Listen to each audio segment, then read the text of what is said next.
Tech King Mike, Tanner so lit. Alright, it's Saturday, yep, it's time to brawl. One of these cats gotta fall. Damn right, it's a tech fight. You're damn right, it's a tech fight. Man, it's Saturday, man, it's time to brawl. One of these cats gotta fall. You're damn right, it's a tech fight.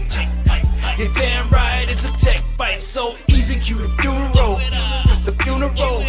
The funeral, the loser gotta go. Oh, easy, cue the funeral. The funeral. The funeral, the loser gotta go. Oh.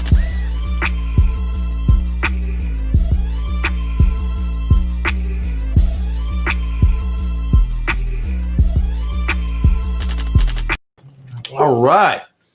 Welcome, ladies and gentlemen, to another Saturday night tech fight. Tonight, you are here to see the season finale of the first season of the 2020 Saturday Night Tech Fights. Now, tonight is going to be just like last weekend.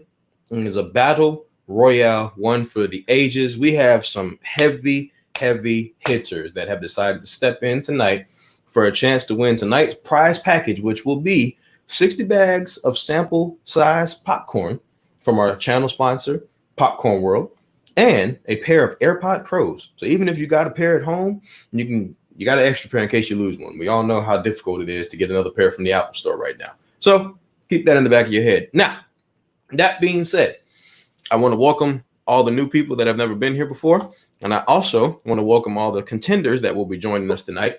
So here's how this is going to go down. We have a lot of people that already confirmed that they wanted to battle, but you guys know who the reigning champ is. You know who's going to start it off, and you know who's going to come in.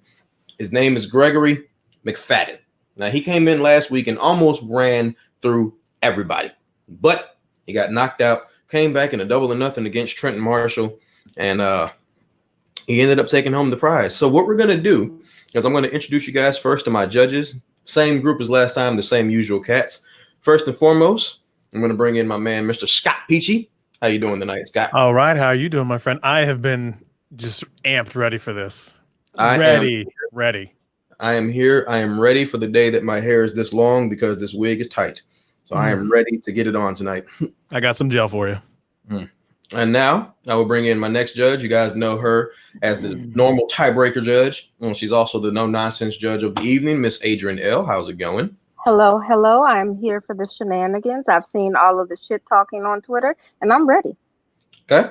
And, of course, I have the man, Mr. LB, Mr. LeBaron Burton. He's muted. I will unmute him for himself. You guys have to excuse LB. He just switched to iPhone recently, and he's still acting like somebody's old uncle. He's confused. So that's why the camera quality looks so good. Yeah, and you know, there was something about last week's camera. What was it? Note 10 Plus? It looks so much better now. You know, it looks so much better. But all right, guys. So here's how this is going to go down. I'm going to name off some of the people that we've got backstage right now because we've got quite a few people backstage already. So I've got my man, the myth, the legend, the champion is going to be first up tonight. So, Greg, how are you feeling tonight? I'm feeling just as good as last time, and I am ready again to take on everyone. And I said before that I want to give everyone as much of an advantage as possible. So I will be tying my proverbial hand behind my back. What? I can hear him. You are the only one that can hear him. LB, you're messing up. I can hear everybody but him. LB's messing up the flow. I'm gonna mute LB. He's messing up the flow. I told you guys this is what happens when your old uncle gets a new phone. All right. So before we get started, for those that have never been in a tech fight before, because I'm gonna name off the people that we have coming in a second. I'm gonna introduce everybody to the rules. So that the way that this is gonna work is each question is gonna be posed with a yes or a no. Each contender will have the option to choose their side of the question, which will be a yes or a no. You will have 1 minute and 30 seconds to answer your side of the question. As Greg just stated, he has decided that everyone who comes in to challenge him they will choose which side of the argument that they want. Now, we already have his first challenger who issued the challenge earlier this week. I'm going to be fair and let him go first. The challenger will choose their side of the argument. So when I pose the question, Greg will have to go off of what the challenger picks. And of course, the last man standing will win 60 bags of popcorn and a pair of AirPod Pros. So, Greg, without further ado, are you ready to get this thing going? Let's do it. Let's not delay. It's going to be a long night. So, Greg's first opponent of the evening. Should we check and see if LB can hear? Greg? Let's see. You can? Okay, cool. Can hear. All right. Long as LB can hear, that's all that matters. So, Greg's first opponent of the evening is someone who almost took him out last time. And he immediately after last week's stream said that he wanted to jump in and take Greg out in the first round. So I'm curious to see if Greg is going to get knocked out in this first round. I want to welcome Tech Odyssey, Mr. Adam J. Matlock. How are you doing today, sir? Good. How are you? I'm doing good. I cannot complain. Before I pose the first question, I want to shout out the chat for all 47 watching. And I want to say thank you to El Jefe, the Poets, and C Lionsman 67 for the super chats. Thank you, gentlemen, very much. So without further ado, folks, let's get this battle royale started. The first question of the evening shall be, have smartphones made society more lazy or more productive? So Tech Odyssey, being that you are the challenger, what shall you do? I will say that smartphones have made society more productive. So I'll go with that one. Okay. So with that said, sir, you've got 1 minute and 30 seconds, and your time will start now. All right. So I think the way to address this is to look at the way that society views laziness and productivity. Because if you look at the current state of affairs that we're in right now, if we didn't have smartphones, we wouldn't be able to be as productive as we are right now. All the people working from home with coronavirus, I've been able to do my job seamlessly at home. And that is because of technology and because of the smartphone. I can check email. I can do Zoom meetings with my clients. I don't have to be at work. I don't have to be sitting there. It's something that you can do because of the phone. Now, if you looked at things like 10 years ago, that never would have been possible before. And the other thing is you have to look at the idea of work behind it. See, people think that somebody sitting around being lazy is synonymous with being lazy. But when you have a phone, you can do so much. You're absorbing information. You're being a content creator. You're communicating. You're socializing. You're doing so much. So this whole laziness thing is just wrong because you're looking at what somebody's doing physically when they're sitting there versus what they're actually doing and being productive and proactive with their smartphone, which is something that enables us to be more productive than ever before. You can pay bills. You can eat. You can do your phone calls for your telemedicine now. You can do so much stuff with them that doesn't require you to leave home. So you can be even more efficient and more productive at home or wherever you're at by nature of having the smartphone in your hand. Okay. Good argument. Champion Greg. Woo. All right. You know your side of the argument, sir. Are you ready? So can I get the repeat of the question? Just kind of, I always want to. I don't think LB can hear. All right, LB, back out. Oh, okay. Well, if you can hear him now, that's all that matters. I said I can't hear him now. I heard him earlier. I couldn't hear him now. Okay. Greg, can you talk into your mic, please? Yes. Hello. Hi, LB. Thank you for the popcorn. Okay. We'll figure it out. Yeah, he'll come back. Okay. Right. Yep, he'll come back. LB's got here. Greg, the question was, have smartphones made society more lazy or more productive? As you know, Adam said that smartphones have made society more productive. You must argue why they have made society more lazy. Are you ready? Do we wait for LB or? Go ahead. Wait, can LB hear me? If he can't, it's okay. I'll judge in his place. It's all right.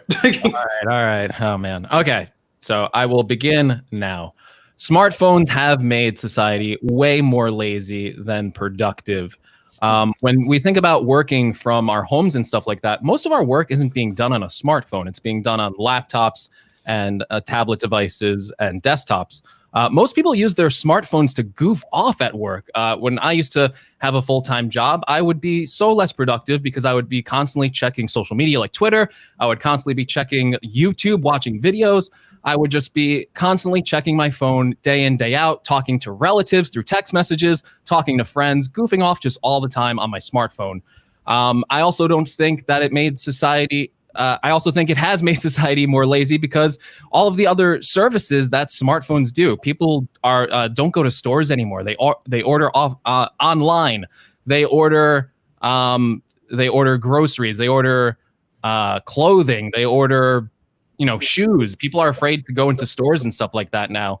They don't want to leave their homes anymore. You can look at things like mobile ordering, even the simplicity of going to the store, picking up a cup of coffee, and people don't do it anymore. People just put in the mobile order. People use services like Uber Eats and Grubhub to get that done. People also don't want to talk to people in person anymore. They much prefer using something like a chat service.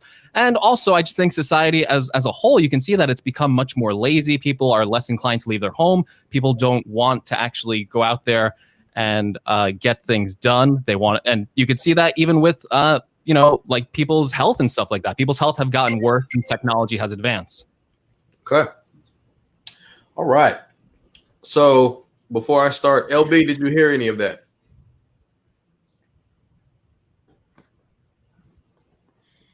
Okay, I'm going to go ahead and start with Scott. Yeah, I'm listening. I'm listening to it on another device, so it's a delay. Okay. All right, Scott, who do you have for the first round? Like right now, I can't hear what you're saying. Okay, that's fine. That's fine. That's I fine. can hear Peachy. LB, I said I it's can hear fine. Peachy, and that's it. Okay. Can you hear me, LB? I can hear you. I can hear Peachy. Scott, who you got? I have Adam. All right. LB, if you can hear me, who do you have? I have Adam. If you can hear me. Okay. But I got to tell you what. Greg, that was close. Ooh, buddy.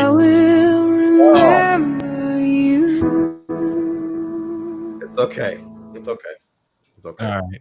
Greg, we appreciate you coming. Okay. Thank you for having me. Looking forward to the rest of the fight. Goodbye, Gregory. Goodbye. Goodbye, Greg. All right. Play Greg's song one more time. So, while we listen to I will remember you. right here.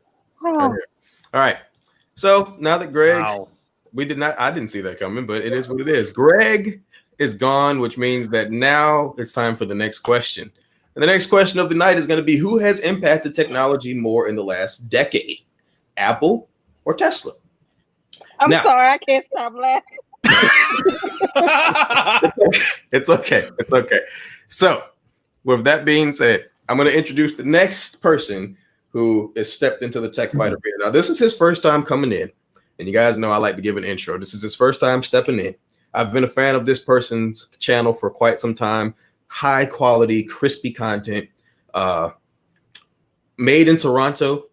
Proudly made in Toronto. I want to welcome to the tech fight for the first time, Mr. Canoopsy. How are you doing, sir? I'm good, thank you. I really appreciate the kind words. Judges, you all look absolutely beautiful this evening, and I look forward to a long night, hopefully, of debating in this tech fight.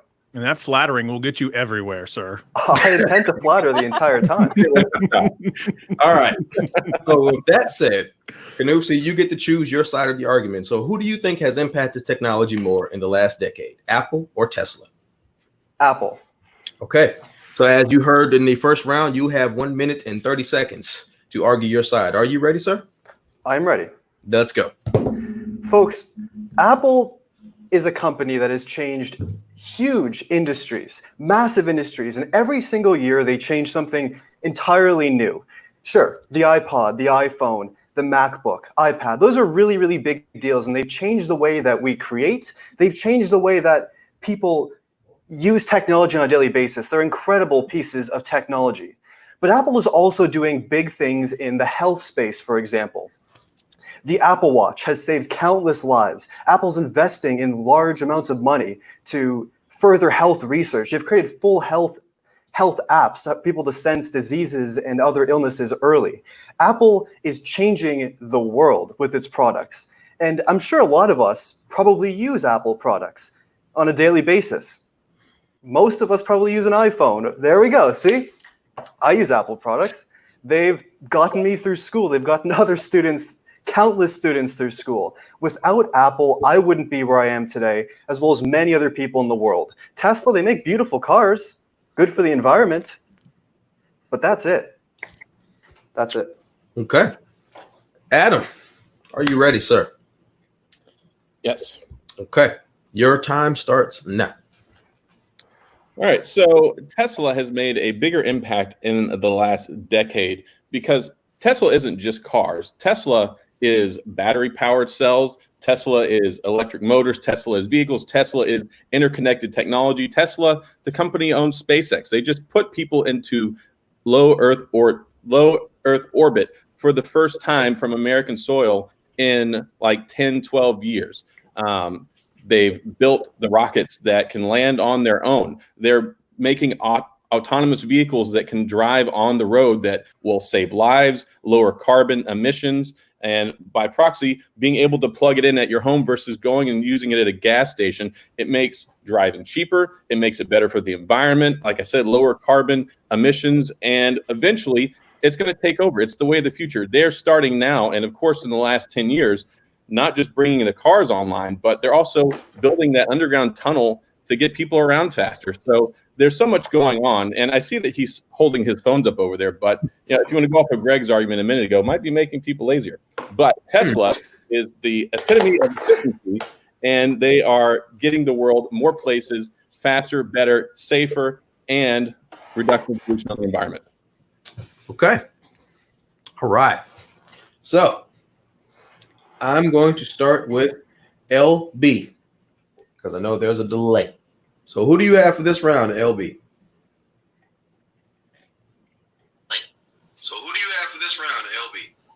I got Adam. Okay. Mr. Peachy. I actually have Canoopsy. Thank you, sir. That means we have a tiebreaker.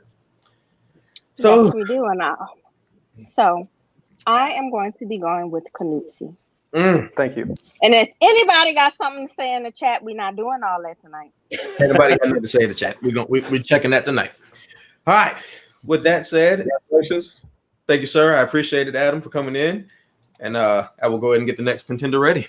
Thank you, Adam. You're a worthy contender. One thing I want to say real quick. Sir, I appreciate it, Adam. Hold on. LB, please mute your damn mic. Thank you. one thing real quick. Yes. Greg is canceled. Ooh. We will see you later, Adam. Thank you, sir. Love you, brother. All right.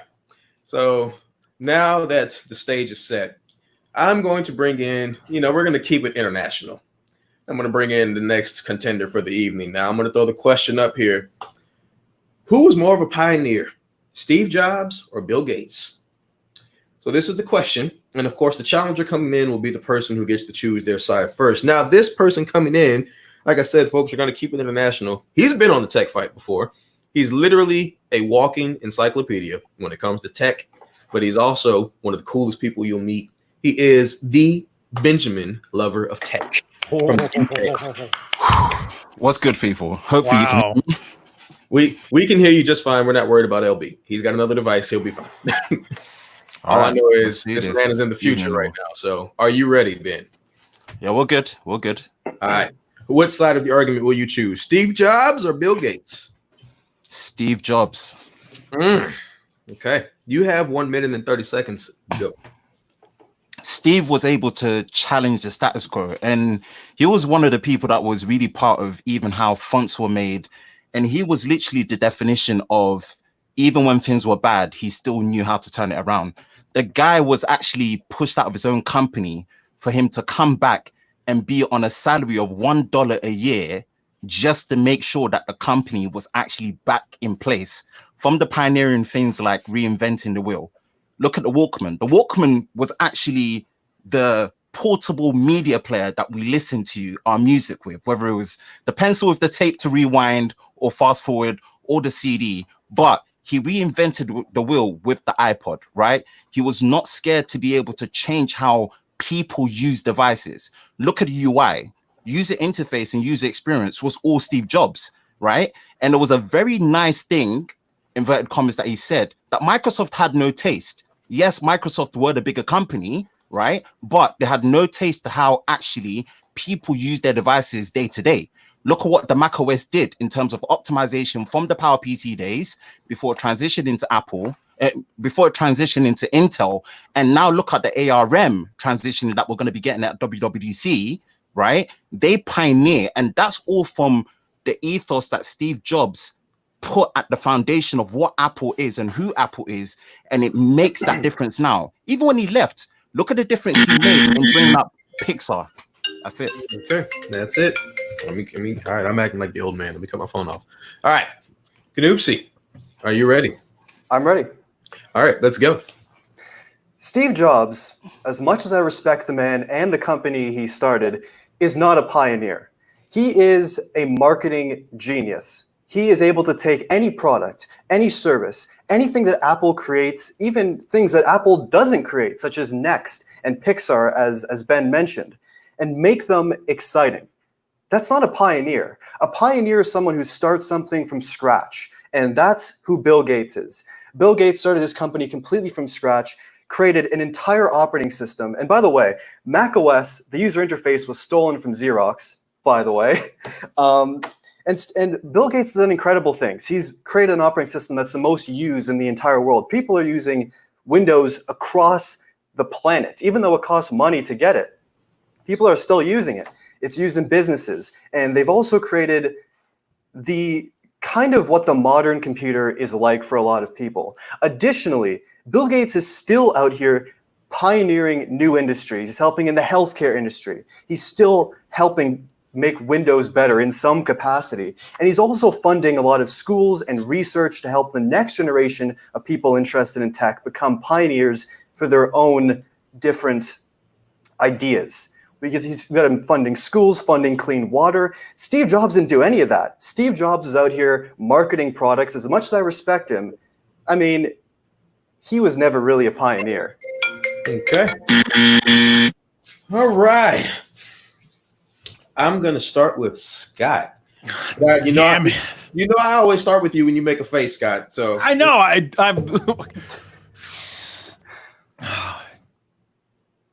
dang. Oh man, that is really hard. Ugh.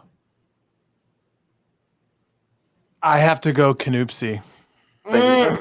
My God, that's probably been the hardest decision I've had in weeks. My God. Go ahead, LB. Go ahead. I would have to say Carnoopsy also on that one. Thank you, sir. Okay. Well, Adrian, I ain't got to ask you, but I know you like to mess with Ben, so just for the hell of it. Oh, I was going Kanoopsy. Thank you. Thank you, Adrian. Oh, that was so hard. Oh my God. My God, Ben, you know I got nothing but love for you, brother. Ben? Yeah, That was good. It was good. The pioneer point, he hit it. He pretty much hit that out the park. Well, Ben, I don't have a heart for this anymore. Shit. Ben, I appreciate you, brother. I appreciate you, man. Calm. All right, I'm gonna go ahead and bring the next contender in, and we will see you hopefully next season on another tech fight, because I think you're due to beat a few people, Sean Brooks and Scott and Original Dobo next season. So hopefully we'll get to see Ben show out next season. That's my tag team partner. That's my tag team partner. That's my tag team partner. Oh, man. If Ben will still have me, of course. I don't know. Maybe. All right, Ben. We will see you later. Thank you, sir. I appreciate your time. All right. Mike, you're going to have to let Peachy go first every time. That's fine. Damn it, LB. It is what it is, man. I understand. All right, folks. So the next person I got backstage. Now, before I keep going, I want to say this. There's a lot of people that asked for an invite today, and a lot of you guys are not backstage. I don't know if you guys got scared at the last minute or what happened, but Name names. Andrew Edwards, where are you? Viper, where are you? Andrew Edwards and Viper are in the chat, but they are not backstage. They have their invite. So just let's see. I want to make sure. Oh, I'm sorry. Andrew does not have his invite. So that is on me. Andrew, I'm sorry. I'm up here talking stuff about Andrew, and he ain't even got the invite. All right. So I'm going to bring in my next individual after I pose the question first. So the question that we're going to ask next is, what defines a flagship smartphone? its processor or its camera? For context, because I just like to give context, this question is geared in the fact that when you look at the iPhone 11, what do you see? 2 cameras. When you look at the iPhone 11 Pro, 3 cameras. When you look at the S20, the S20 Ultra, you guys know the deal. So in case anybody needed context, there's that. With that said, I'm going to bring in the next contender, Mr. Trent Marshall, a.k.a. Tech Rants. Are you ready, sir? We can't hear you. Trent, you are muted. Unmute yourself. Okay, I'm ready. You guys and these audio issues are killing me. GravX is in the building. I want to say hello to everybody in the chat. And first off, technically T with the $49.99 super chat. Thank you, sir. I appreciate it, man. Always salute to you, big bro. Now, Trent, what side of the argument are you going to choose? Will you take down Canucci? I am going to say the flagship is defined by its camera. Okay. You have 1 minute and 30 seconds. You are no stranger to this. I hope you're ready because your time starts now. So pretty much in this day and age, flagships are the top of the line. And the number one thing that is always discussed as the breaking point of any phone is its camera. A flagship can actually have a sucky processor, and as long as it has a good camera, it'll come out on top. For example, the Google Pixel 3A. Everyone talked about how it had a trash processor. Oh, it has this old Snapdragon. What are they doing? Once those pictures and those stills came out, nobody cared. Even with all of these other innovations that we want to talk about, the number one thing is always the camera that breaks it for a phone, because nobody wants to go out there and pay $1,400 like they did with the S20 Ultra just to have a bad camera. Okay. You even have cheap phones out there that have good processors, but the camera is what takes them over the top. Okay. Wrapped it up quick. I like it. I like the confidence. I like the energy. All right, Canucci, are you ready? I'm ready. Okay, your time starts now. The camera on a phone is definitely important. I completely can admit that. Having a good camera is one of the best features of a phone. But if your processor in your phone can't power the camera features or can't power a good user experience, you have nothing. A lot of us do use our phone cameras as the phone's most used feature, but in the end, without having a processor that can handle image processing and all the features we expect, we're not going to put up with a phone for that long. If I hand you a phone and, the camera is incredible on it, but you can't do anything with the phone, you can't edit videos, you can't edit photos, you can't use apps you expect because of the processor limitations, that's not going to be ideal. Additionally, a flagship phone should have a strong flagship processor. If you're paying $1,000 for a phone, you expect it to be fast. If it's this slow piece of garbage, but it has a good camera, you're going to return that thing right away, because with a flagship phone, you demand flagship performance on all fronts. The camera is something most people can even forgive in many cases. Okay. Well, I am going to start with LB because you don't tell me what to do on my stream. So, LB, who do you have for this round, sir? He's got to catch up a second. Yes, he has. Oh, Lord.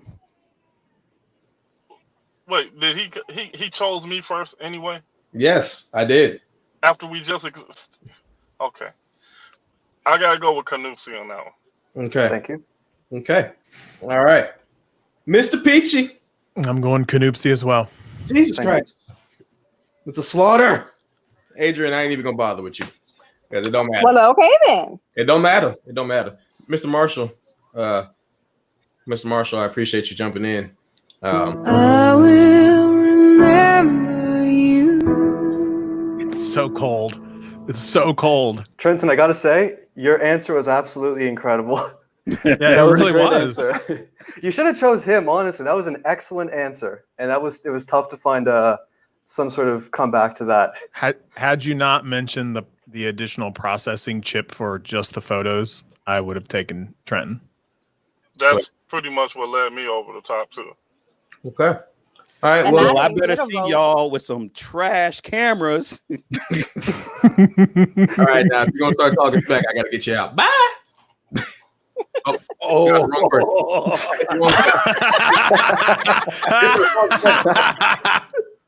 Look, so I hit the wrong button. I am so sorry. All right. So now that Canoopsy is on a run on a slaughterhouse right now, I'm going to pose my next question, and I'm going to ask, what is the better smart assistant, Google or Alexa? Now, the person who's coming in backstage, this is someone who he doesn't know tech. That's at least what he'll tell you. He doesn't know tech, and he's definitely somebody who's just a goof. That's the best way to put it. He's a goofy person, but he knows his stuff. So I'm going to see what Mr. Catwoman, aka Silky Douglas. Now, for those of you who want to know his history, he is the other half of the Gadget Chats podcast, not Gadget Chats. I'm sorry, of Mrs. Catwoman. So, Mr. Catwoman, are you there? What's good, people? What's going on? What's going on? I love not much. Y'all can hear me, right? Oh, snap! I don't got my camera on. Let me put my camera on. Silky Douglas. All right, here we go. Yeah, I thought I'd bring out Silky Douglas tonight. I had to come. Oh, wait, first, I'm so sorry. Miss Adrian. Which side of the question will you choose, sir? You are not brown nosing tonight. I gotta say hi to the judges. Which side of the question will you choose? There will be no brown nosing tonight. I am not smelling your ish over here. All right, what is the better smart assistant? I'm going to go against my better judgment. Instead of passing, I will pick Google.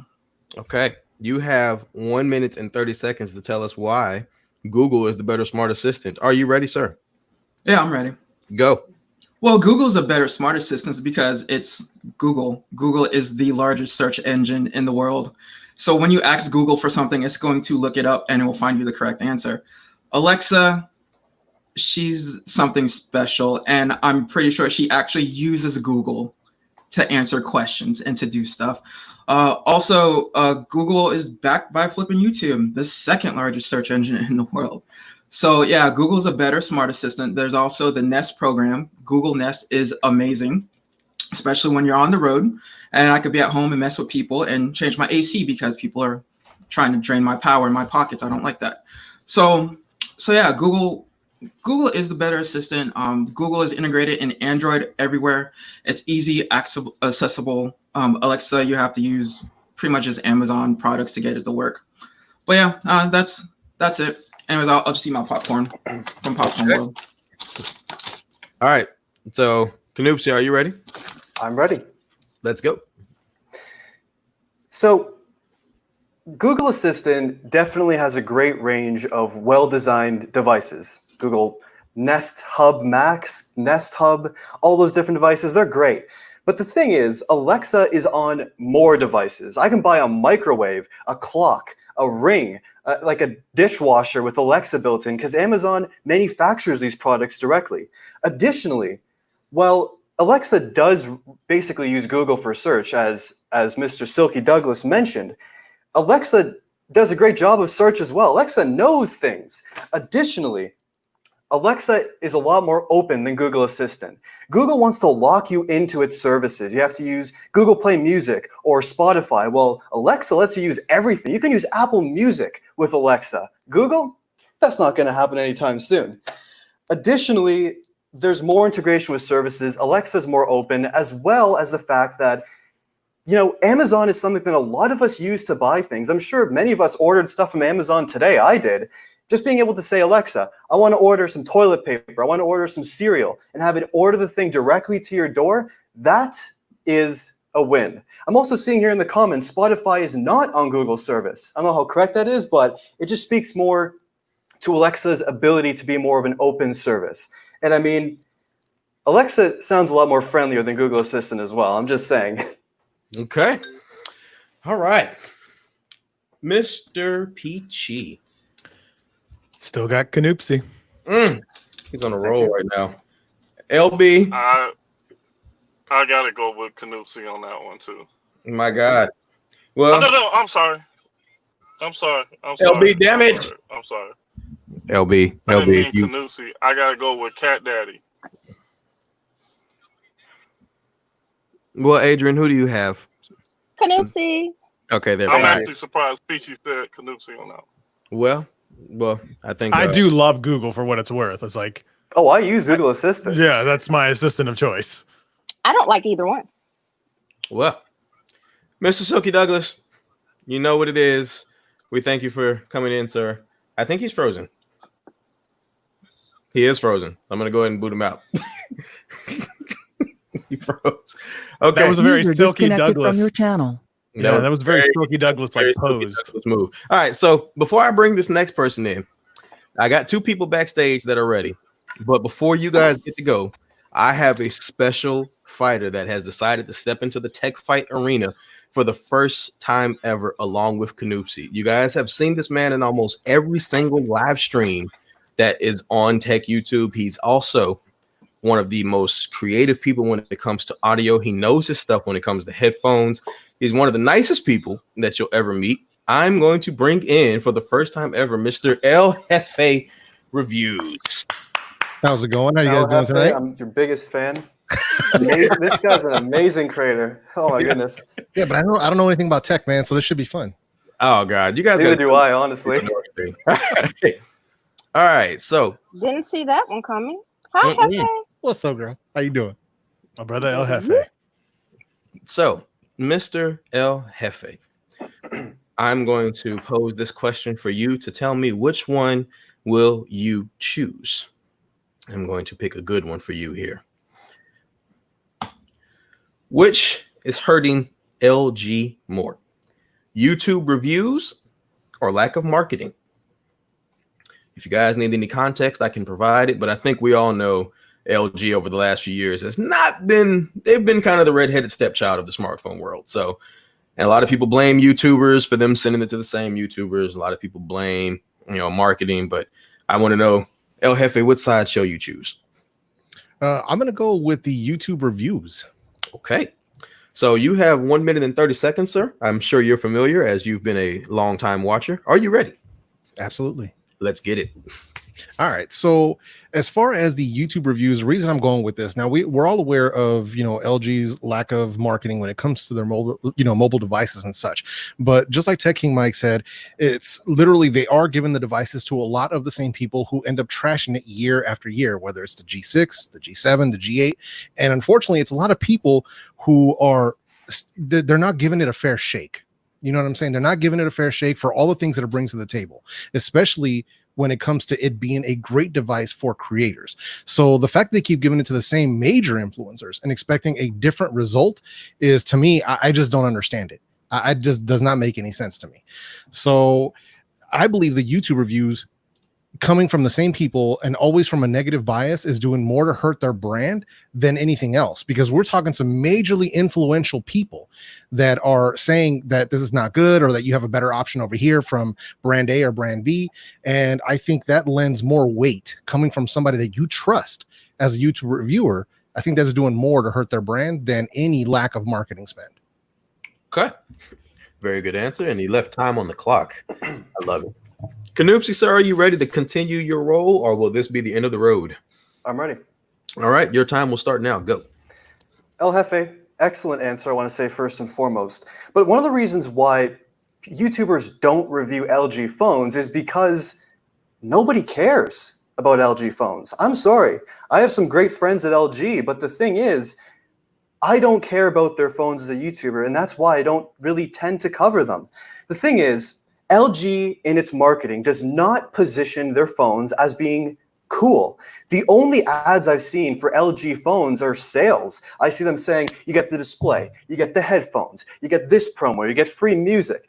Like, that's their only form of marketing, is sales, because they don't want to position the phone as being anything more than a device you get all these free things with. And honestly, from a consumer perspective, it eliminates faith in the brand. It's like LG's clearing out. You know those clear out stores, like clear out sales at malls and stuff where they're always selling everything? That's what it feels like in LG's marketing. It's like, we're trying to get rid of everything before our company stops making phones.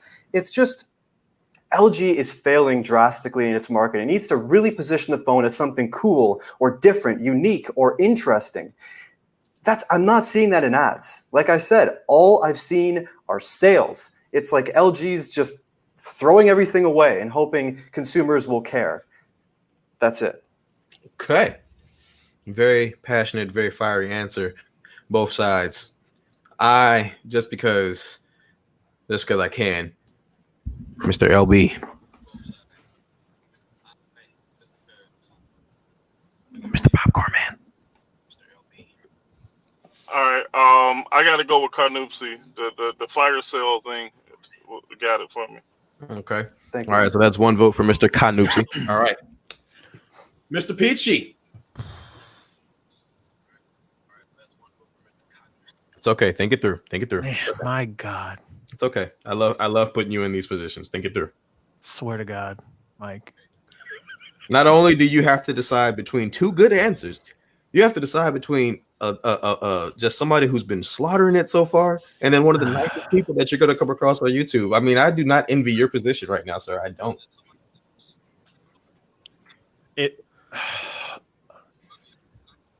I'm going to go Canupsi, but it's not by much. Oh. My God. El Thank Jefe, you. brother. My God. El Jefe. I feel like I'm going to have no friends after this, Mike. I feel Jesus terrible. Christ. I feel No, so it's all terrible good. about this. No, don't even. Oh worry my about it, man. God. That was awesome, man. Jesus. Well, Adrian, I mean, it's already I'm 2-1. actually glad that one wasn't a tie because I could go either way because I agree with everything that Hefe said about the YouTube reviews, and then I agree with everything that Canupsi said about the marketing. So thank you for not putting me in that position. Yeah.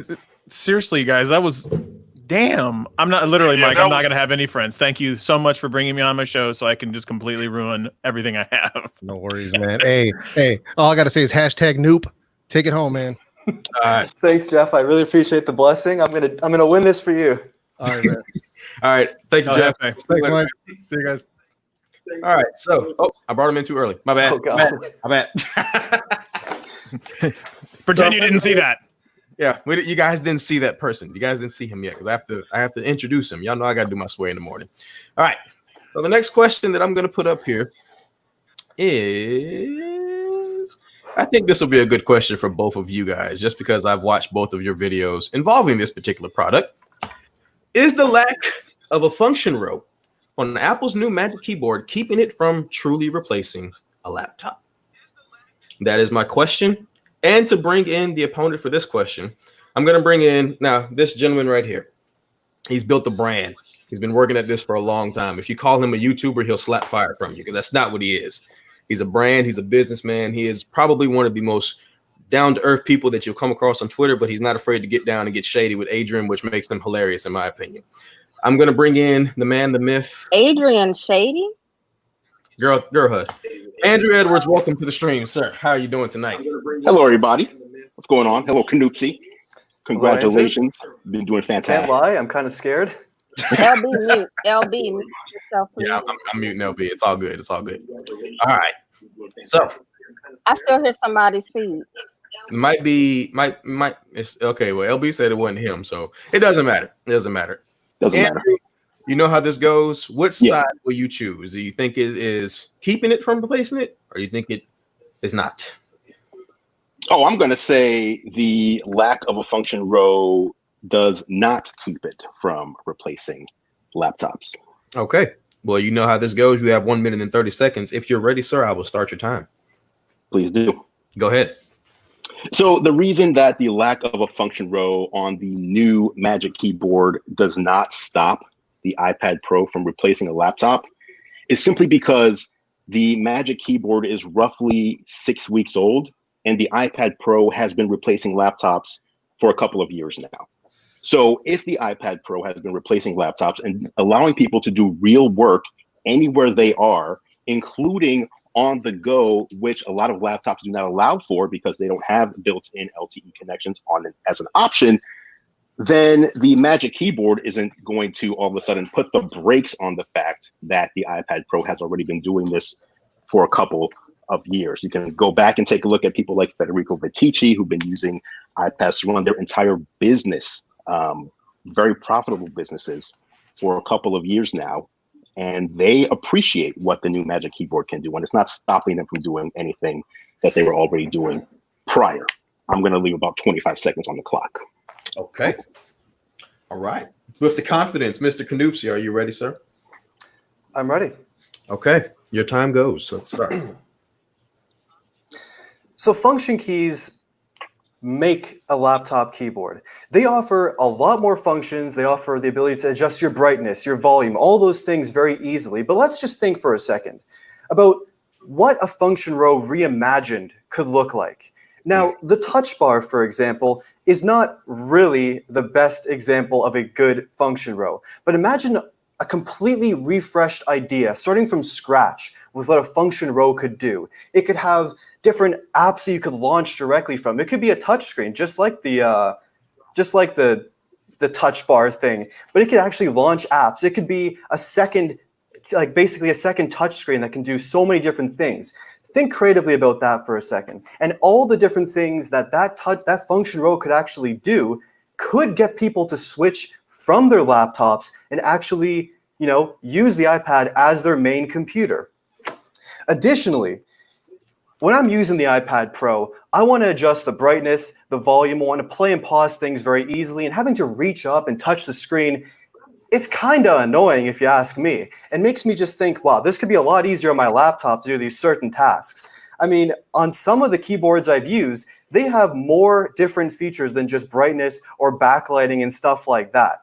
Just imagine the different possibilities we could have that could come to an iPad if the function keys, I'm out of time. Reimagined. It's all right. It's all right. All right. Scott, since you don't like being put in an awkward position, I'll start with you. I'm going Andrew.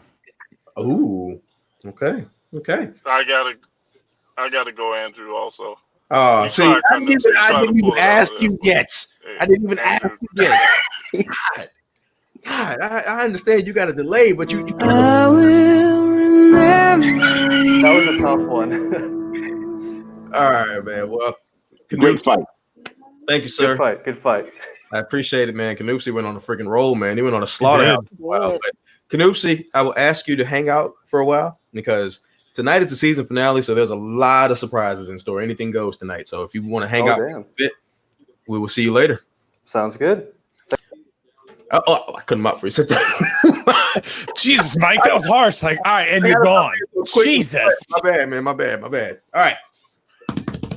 I think this one is going to be pretty fun because both of these gentlemen that I'm about to bring in for this question are heavy on this question, and I think it's going to be really interesting to see what they say. So I'm going to pose the question of: should Apple allow the MacBook Pro to be upgraded by the customer like the Mac Pro? That is my question for you guys, and the person who's going to come in and try to take down Andrew. Now, of course, I got to give this man the proper intro because there's a judge on the panel right now that he buried in the second ever Saturday Night Tech Fight. He came in, he buried LeBaron, and then he retired, and he decided tonight of all nights was the night he wanted to step in. So I'm going to make sure that he gets a question that is going to put him up against a heavy hitter. Ladies and gentlemen, welcome back to the stage, the man about tech, the captain of Team Apple. Viper, are you ready? Where is it? It's in the front. Woo! What's up? What's up? How y'all doing? I am good. I don't know about What's going on? Hello, Viper. Good to see you. Hello, Andrew. What's going on, man? What's going on? Not too much. Okay. Interesting question. All right. So, Viper, as the challenger, which side shall you choose? Should the MacBook Pro, should Apple allow the MacBook Pro to be upgraded by the customer, or should they continue to make it as they are? As a MacBook Pro owner yourself, I'm curious to see what side you choose. Ooh. Yeah, I mean, like a few seconds for this one. This is It's a good question. This is interesting. Damn. I'm going to say that they should allow customers to upgrade the MacBook Pro. Okay. Well, with that said, you have 1 minute and 30 seconds to argue. Are you ready, sir? Let's go. Take it on. All right. So the number one complaint I hear about MacBook Pros is that PCs are so much more less expensive and they're more powerful than MacBook Pro, blah, blah, blah. Well, if you allow customers to upgrade the MacBook Pro, that would throw that argument right out the window because then they could configure it however they want to for whatever pricing they wanted to, and that would give them parity with their PC counterparts. But because you can't upgrade a MacBook Pro, sometimes you have to get less power and pay more money for it. Whereas if you're trying to buy a PC, you can get more power and pay less, and you can probably do more with the PC because it has more feature functionality, more power than a comparable MacBook Pro. So yes, Tech Team Mike, I do believe that Apple should get more competitive and allow customers to upgrade the MacBook Pro. Okay. Viper, you left about 35 seconds on the clock. So, Mr. Andrew Edwards, are you ready? Yes, just give me 1 second. Sorry. Oh, you're good. All right. All right. Your time will start now. So, listen, I think that the fact of the matter is that Apple knows what they're doing. The reason that why people were so upset that with the iPhone when it first launched was because you couldn't upgrade anything, unlike other phones. However, as we've come to see, having that tighter integration and being able to put everything into a device and then seal it up actually results in a much better device with no compromises. So when you buy a laptop like a MacBook Pro, everything that's in there is in there for a reason. So for example, take the PCIe hard drive or SSD drive. The drive that they use is proprietary because of how fast it is. There was no other faster SSD in any laptop until very recently because of what Apple was able to do inside there. So Apple uses every bit of space inside of these devices, phone, laptop, etc. There's no room for error in there. Customers, as we've seen in the past, one of the number one reasons why people were bringing MacBook Pros into the Apple Store and the Apple Geniuses back in the 2000s, early 2000s, was because of customers opening it up, unscrewing things, and messing around in there. And Apple actually allowed people to use their warranty even after they actually voided it themselves back then. So this is a natural evolution of things. Okay. You left about 5 seconds on the clock, so I'm glad that you were able to articulate it the way you did. So I don't know why my clock still went off. All right. So for this question, Scott, I told you every time you make a face, I'm starting with you. I know. Think it through. I'm going to go with Andrew. Okay. All right. LB, since I know you're going to talk before I ask you to, who do you have? You know what?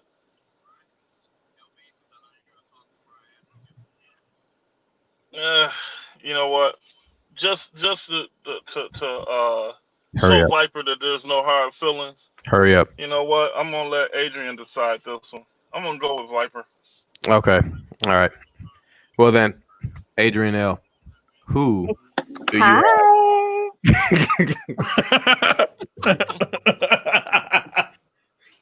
So this one is actually closer than what I thought it was going to be, but I am going to go with Andrew. Okay. I like both sides of the argument. I wish I did like both sides. I did too. It was a lot like the Canupsy one before. Yeah. Viper made me think I had to. All right. I personally wish Apple would allow upgrading because then I wouldn't have to save up $6,000 damn dollars. But anyway, I'm gonna. It was the example. It was the early 2000 example that just got me over that edge. Yeah. Oh, Viper left already. Okay. All right. Cool. Viper, thank you, sir, for joining. I didn't get to play the song. Just go ahead and play it anyway. Hold on. Let me keep it up. I will remember you. All right. So I'm gonna bring up my next question, and I'm gonna keep it going on this little theme here we got going on. I think this is gonna be pretty nice. Who has the better ecosystem? I hear Mike now. Google or Apple? LB, don't you ever interrupt me again. Who has the better ecosystem? Google or Apple?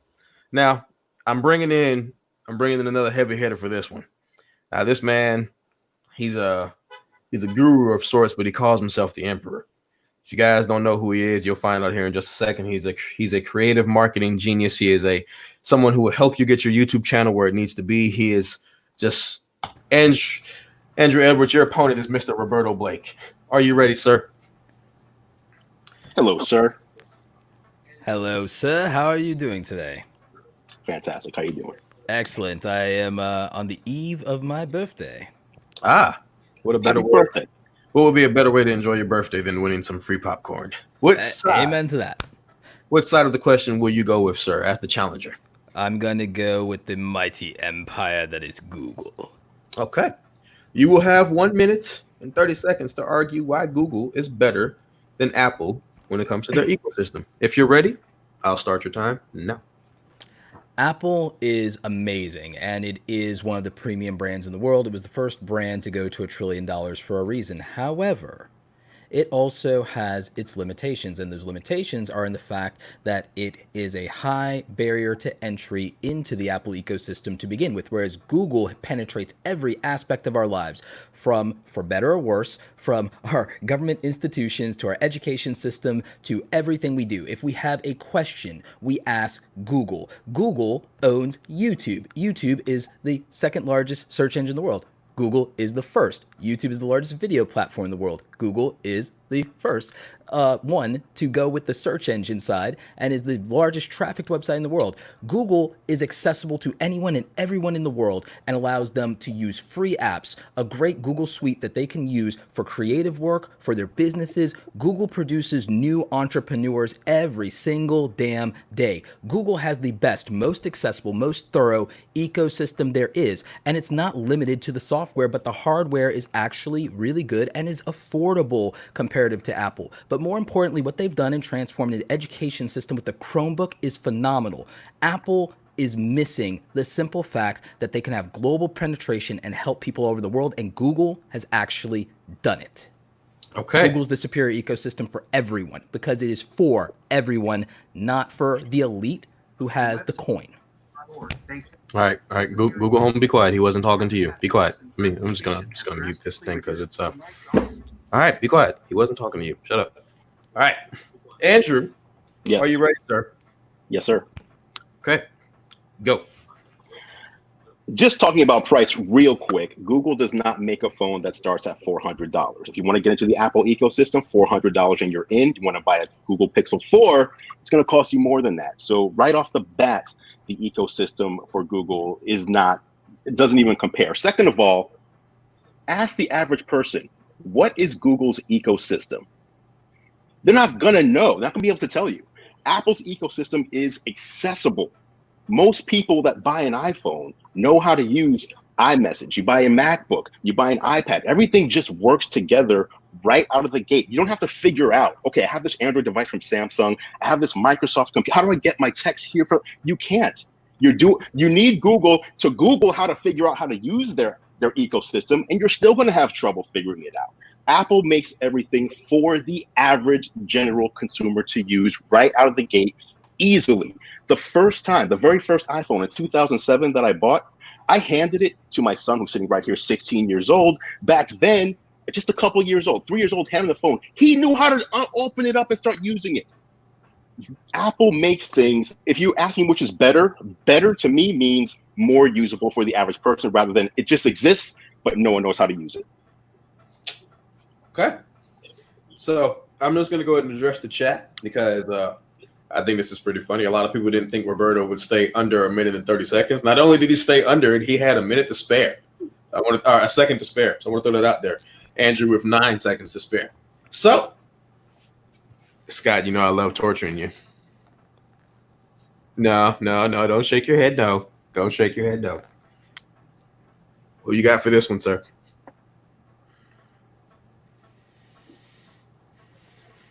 I'm gonna throw this up there real quick. Ah, my God.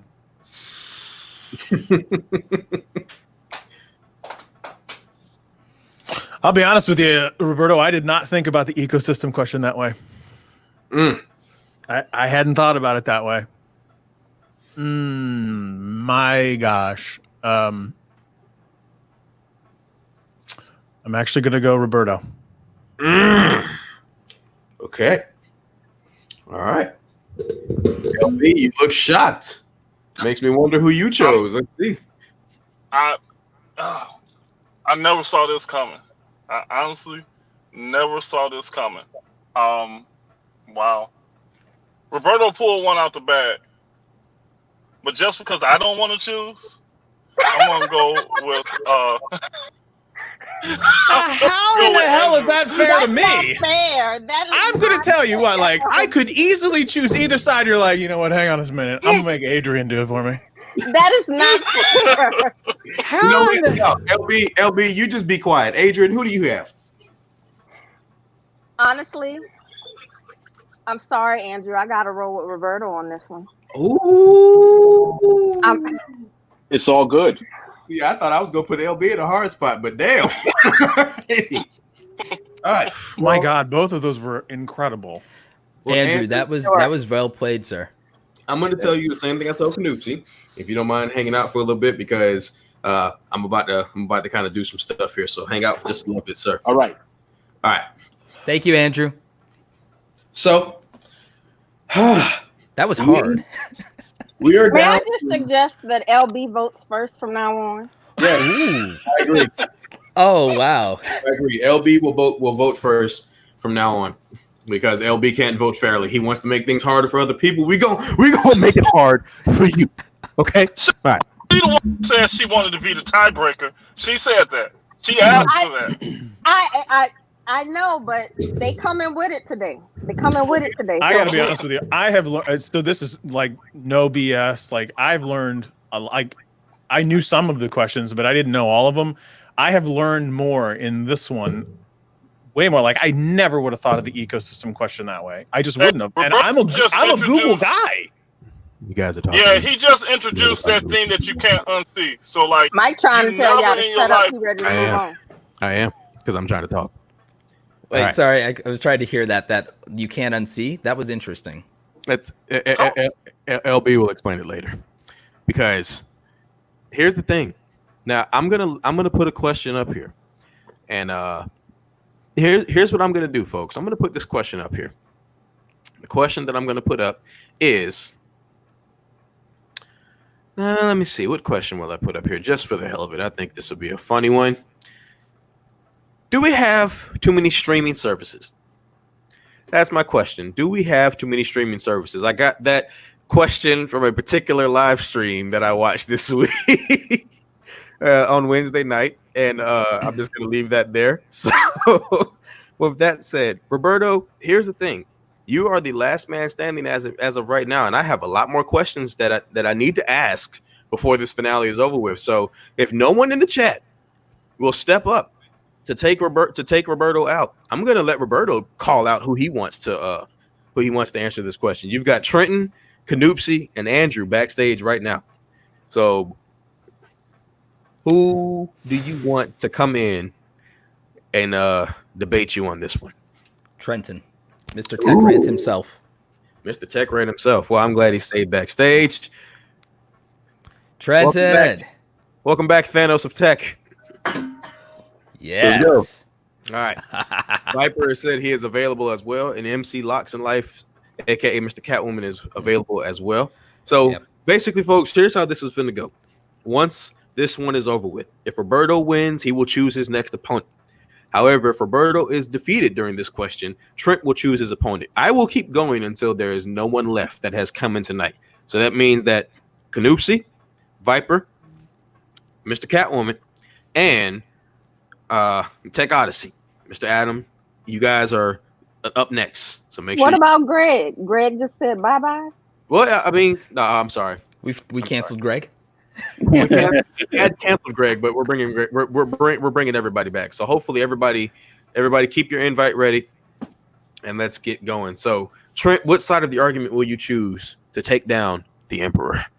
I am going to say that we do not have too many streaming services. I thought you might say that. Good. You have 1 minute and 30 seconds. Trent, this is for all the marbles. This is for a pair of AirPod Pros. This is. I just want you to think about this for a second. This is for a pair of AirPod Pros and some popcorn. Are you ready? I am ready. Your time starts now. Take it away. We do not have too many streaming services. If anything, people want more. That's what people have always wanted since pretty much technology became a thing. Even when we go back to, cable, right? When we looked at cable, people thought that, 5 channels was a lot. And then we moved on to 200 channels and 300 channels, and now cable has 1,000 channels. Streaming services, they're still coming out, they're still building up, they're still getting better. We have streaming services that are free. We have streaming services that are paid. By therefore having more, right? Having more is better, in my opinion. So I don't think we have too many. I think we have too few. We need to have more streaming services for places around the world outside of the US. Honestly, I want to get rid of cable. I'm all for people having streaming services and having the options to go with that. So no, I don't think there's too many streaming services whatsoever. Okay. You left a little bit of time on the clock. So Roberto, you know your side of the argument, sir. Are you ready? I love Trent's idea and argument because you would think that choice and more options would be better for the average consumer, except in this case, you'd be dead wrong. Not only do we have too many streaming services, because we have too many streaming services, the rent is too damn high. By the time you actually get what you really want by assembling all these packages, you haven't really cut the cord from cable. You've just remanifested it in a combination of digital download services. Ultimately, to get what you would really want, what you used to be able to get when we had fewer options, of course, but when you had the consolidation of Netflix, is you had a cheap and affordable streaming service for the average consumer that gave you a variety of shows and variety of options. And as these other streaming services have come up, what happens is everybody's bought their licensing back from Netflix, and now you have CBS, who you don't even really think about owning a lot of intellectual property, taking all your favorite shows from your childhood and taking them back from Netflix and demanding that on top of the prices that already went up, you pay for yet another service and another service. And by the time you have your Amazon Prime, your Netflix, your Hulu, your Disney Plus, and your Crunchyroll, if you're an anime nerd like me, all of a sudden you're rivaling your cable package, and it's defeated the entire point. You wanted convenience, you wanted consolidation, and you didn't want the decision fatigue of what freaking app am I going to launch this time? Which one am I going to cut when my wallet is getting a little bit of light? So ultimately, we have too many streaming services and the rent is too damn high. It's too much decision fatigue, and it is not really giving us options. It's giving us crappy, sadistic choices between what we want to leave behind and what we get to keep. All right. So we're going to start with Mr. Popcorn Man, the man of the hour, the sponsor of tonight's fight. Who will you choose? You know what? Roberto gave a great argument, but I got to go with Trent on that one. Okay. Mr. Peachy.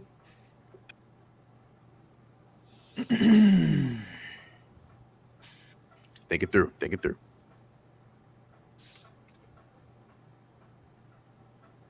I also had Trent. Okay. Well, Adrian, it's already 2-1, but just humor me. I actually had Roberto. I should have picked you instead of Scott, but Sorry, I ruin everything. It's literally what I do. But I mean, I should have picked Canoopsy. Roberto, it was the one of the answers that Trenton gave was the not having to pay for it part that got me. But other than that, it was a damn good answer. I'm learning so much crap on this show tonight. Well, Roberto, I will bid you adieu. Thank you, sir, for stopping by. I appreciate it as always. I'll be chilling in the cut in case anyone calls me out. Well, you guys heard what he said. All right. I'm going to go ahead and boot Roberto out. And Trent, you came back in. You survived for one more round. So I'm going to throw the next question up here. Let's see if you can keep it moving. Can you keep it rolling? My next question is, was it a mistake to get rid of the headphone jack? Was it a mistake to get rid of the headphone jack? Now, I'm going to tell you all of your options. You have Gregory McFadden. You have Adam J. Matlock, Tech Odyssey. You have Mr. Isaac, a.k.a. Canoopsy. You have Andrew Edwards. And you have the man about tech. Who do you want? Well, I'll go ahead and say Greg. Okay. Now, here's the deal. I'm gonna have to kick somebody out of this out of the studio to let Greg in, because StreamYards has a limitation on how many are allowed in. So I'm going to boot Roberto. I'm going to boot you from the stream for just a second, and I'm going to bring in Mr. Greg's Gadgets. So, Greg, if you're watching, I know you are. I know you're ready to come back. I need you to come on back in and see if you can take out Tech Rant. And while we're waiting, Trent, how you feeling? How you feeling? You feeling good? Feeling a little buzzed. Feeling a little buzzed. I saw the Heineken in your hand. Looked like a big one. So, all right. If Greg does not show up in the next 10 seconds, never mind. Greg showed up right on time. All right. Welcome back, Greg. Listen. There's 95 people watching right now. Why do you think they're watching? They're here for me. They're here for the champ. I got knocked out first, but you know what? I think Trent, you made a fatal mistake. This might end up just like last time, and you might have resurrected me to win again. So I don't know what's going on. All right. I must blake you. Well, Greg, as the challenger, what side shall you choose? Was it a mistake to get rid of the headphone jack?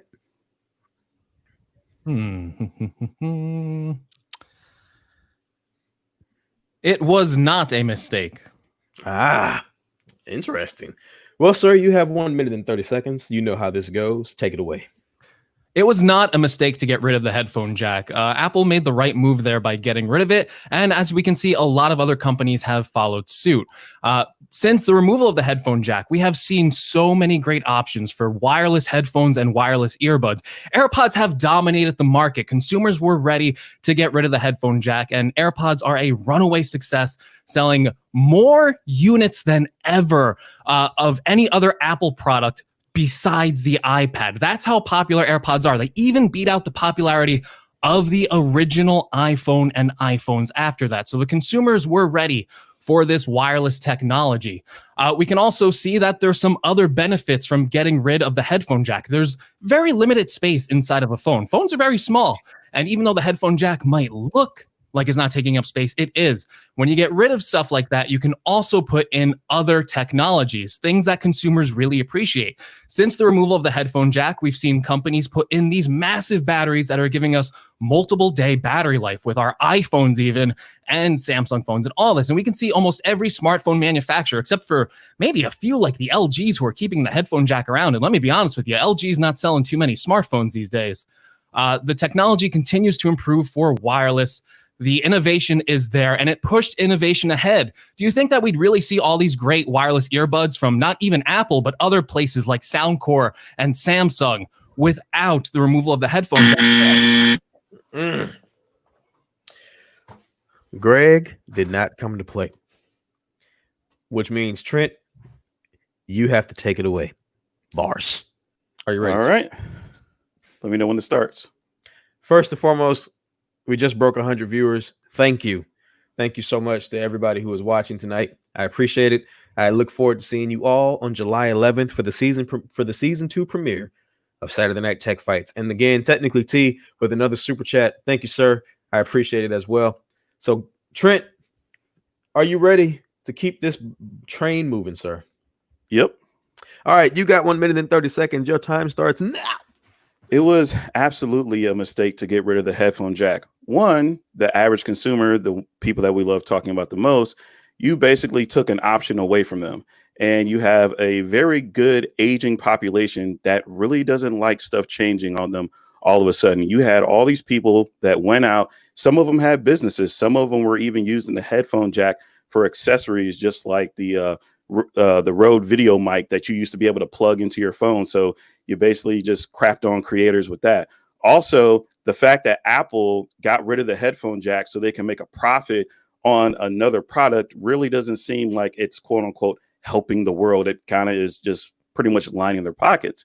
And since you wanted to use Apple anyway, Apple could have kept the headphone jack and they could have introduced AirPods, and AirPods still would have sold because they have become a fashionable item regardless.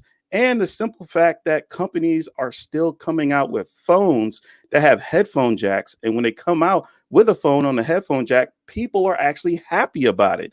And if we want to talk about how much space is being used up into the phone, let me introduce a phone to you called the Note phone. Okay. That has an S Pen. The S Pen is about 2, maybe 3 times larger than the headphone jack, but somehow they still managed to fit in a giant battery, and we always laud the battery life every single year. And if I'm correct, when they removed the headphone jack and go ahead. It's all good. It's all good. It's all good. You were rolling. You're rolling there. All right. So I'm LB, who do you have?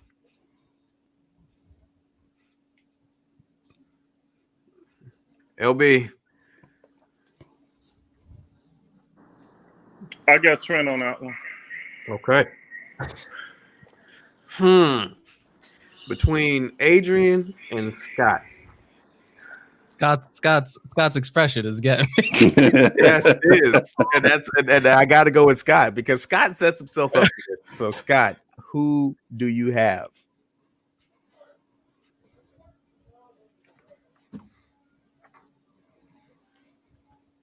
Oh, I can't hear Scott. I know I was on mute. I was still really upset with myself. Like, okay. I was just taking it in. I have Greg, but boy, not by much. If Trent had a chance to finish that argument about the S Pen, I think he would have. All right, then that means we have a tie breaker. So, Miss Adrian L, who is staying and who is going?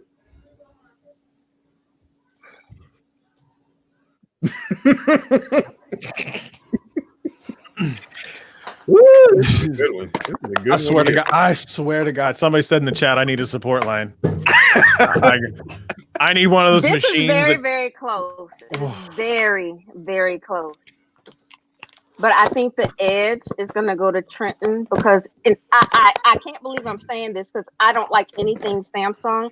But when he started with that Note example, I think that gave him the edge on that. Okay. Y'all have aged 11 years tonight. 11 years. Greg, you came back in. Trent called you out. Just to lose to Trent, but it's fair because last time you called me back in and I won, so I feel good about losing to Trent. Hey, me and you got to have a one-on-one next season, okay? Wow, guys, that was awesome. All right, Greg, thank you, sir, for coming back. Thank you. Thank you for giving me another shot. All right, guys. So the next question that I'm going to put up. Now, I want you guys to just think about this. Hey, before you bring the next person in, I'm going to have to go out and come back. That's fine. That's fine. Original Dobo, thank you, sir. Thank you, sir, for the super chat. I appreciate it. As NSYNC would say, bye, Greg. All right. This is so good. The chat is hilarious. Last week, everybody was Savage Greg. This week, everybody's canceled Greg. I just don't get it. Oh, there's no loyalty, it seems like, man. There's no loyalty, but it's all fun. There's over 100 people watching the show right now, man. That's incredible. And that goes everything that you're working on, man. Seriously. I appreciate it. Thank you. Thank you to every single person who is watching. So we are going to go ahead and go into the next question. Now, Trent, I want you to think about this very carefully because I think this is going to be, I think I know who you're going to call out for this question. I think I know who you're going to call out, but I want to see. Do we have too much tech in our cars now? Do we have too much tech in our cars?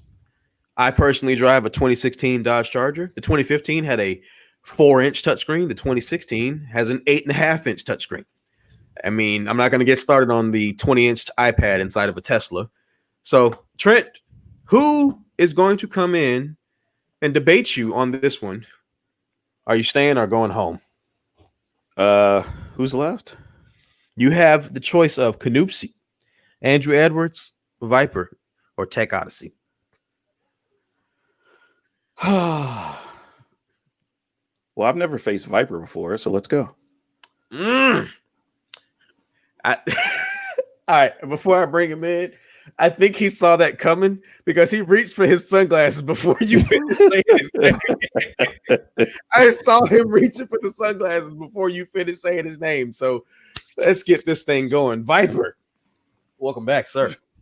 What up? What up? We're back. Which side are you going to choose? And you got Roberto. I'm sorry, Roberto was out. I forgot because it was the max. So let's see. All right, okay, let's see. Since Greg has come back and lost again, Greg, I have to boot you so that I can make room for Roberto. So Greg's shaking his head. I'm sorry, Greg. I have to put you out. I have to do it. Goodbye. All right. So Roberto can come back in. Now, Viper, which side of the argument will you choose? I'm going to say, no, we don't have too much tech in our cars. Okay. Well, you have 1 minute and 30 seconds to argue, and your time will start now. So basically, when you're driving a car, what you want is to have the most comfortable driving experience possible. And in my opinion, the more tech you have in the car that can make that driving experience more comfortable for you, the better. I, unfortunately, when I was younger, I used to have some issues like falling asleep at the wheel. I was like taking micro naps, nothing serious, but still not desirable when you're behind a car. With cars of today, like they got these big touchscreens and booming sounds and something different types of tech and things like that. I think it provides me a much more comfortable driving experience without me having to like take micro naps and things like that.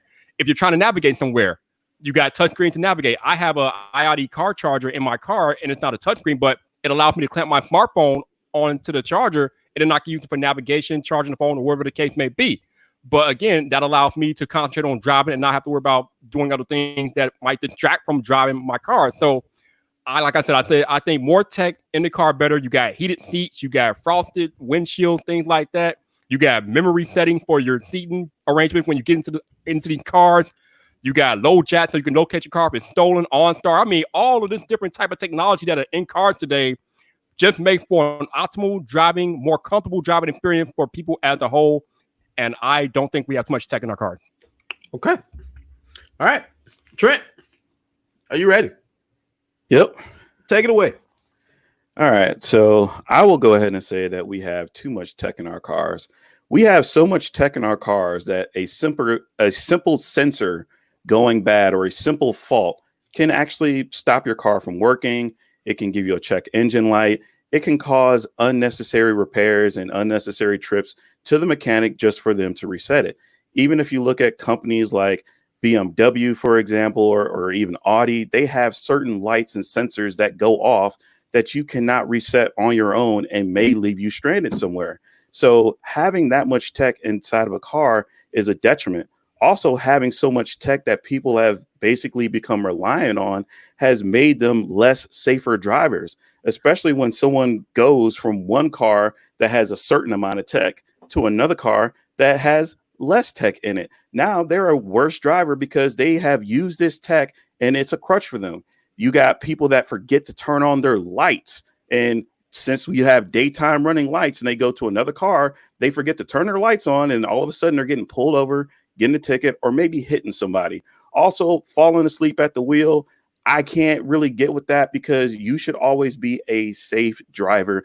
That should rely on you. You should not need a car to tell you to pull over and stop driving. That's not a personal attack. That's just my belief on the tech. But there's too much tech inside of a car. Sounded like shots fired to me, but that's just me. Huh? when your opponent says, micro naps, and then you say falling asleep, I'm just saying. But anyway, LB.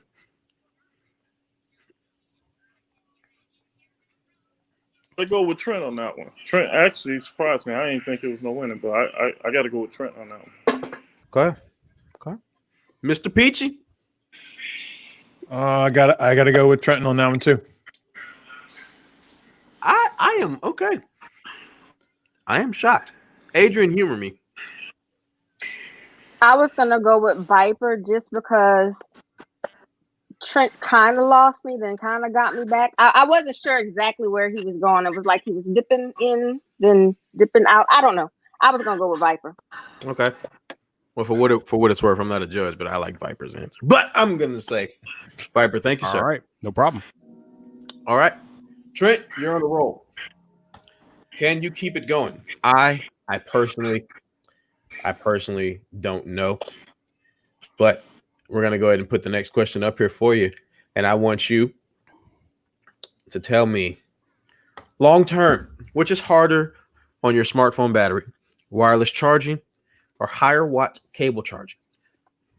Who do you want to answer this question against you? You have the choice of Roberto Blake, Tech Odyssey. He says his devices are not connected, and Canoopsy, but it looks like his camera is off. Okay, Canoopsy is still here. So you have the choice between Canoopsy, Tech Odyssey, or Roberto Blake. All three of them are backstage, and Andrew Edwards as well. I'll go with Andrew Edwards. Okay.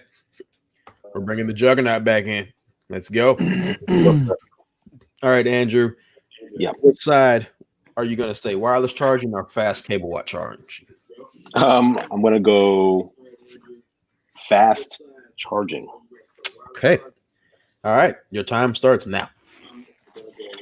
It's an interesting question because there's not really much to it as it pertains to opinion. We're just more talking about the science and physics of the way that batteries work. And so the reason why batteries start failing sooner in specific Android devices, like OnePlus devices, is because they use non-proprietary fast charging standards. They like when you get a new OnePlus phone and you get that charger, those batteries charge quick. We all know this, but those batteries also don't last as long. The reason Apple waited so long was because they wanted to use the USB-PD standard, power delivery. It doesn't charge as fast as a lot of other phones, but the reason they did that, which a lot of people don't seem to realize, is because they didn't want their batteries getting destroyed on devices that they hope to sell and then hope to last for 4 to 5 years. So it's just the physics of it. When you do fast charging, you are creating a lot more heat, and heat above all else is what is going to kill a battery. That's my answer. Okay. All right. Trent, are you ready? You telling me I got to argue against physics? I asked you, are you ready? Sure. Why not? Hey, you chose him. Time starts now. So, long term, which is harder on your battery, wireless charging or higher watt cable charging? I would say wireless charging, due to the simple fact that they are coming out with fast wireless chargers. And most people, honestly, who are going to be buying these phones and people who are going to be, getting these accessories as gifts or whatnot are probably going to get a fast charger because they got a deal on it, or someone wanted to be nice and give it to them anyway because there's a fast wireless charging. Also, you have the issues that were brought up with the Air Power Mat and the reason why they were trying to charge with that and they were messing up phones. And I'm pulling the shit out of my ass. Fuck. You can't argue against physics. You can't. I will remember you. All right. Well, I love Trenton so much. I do. I don't know if that was a concession or if that just as soon as I saw the question, I'm like, motherfucker. Hey, you can't say that about the question because you chose Andrew. So I mean.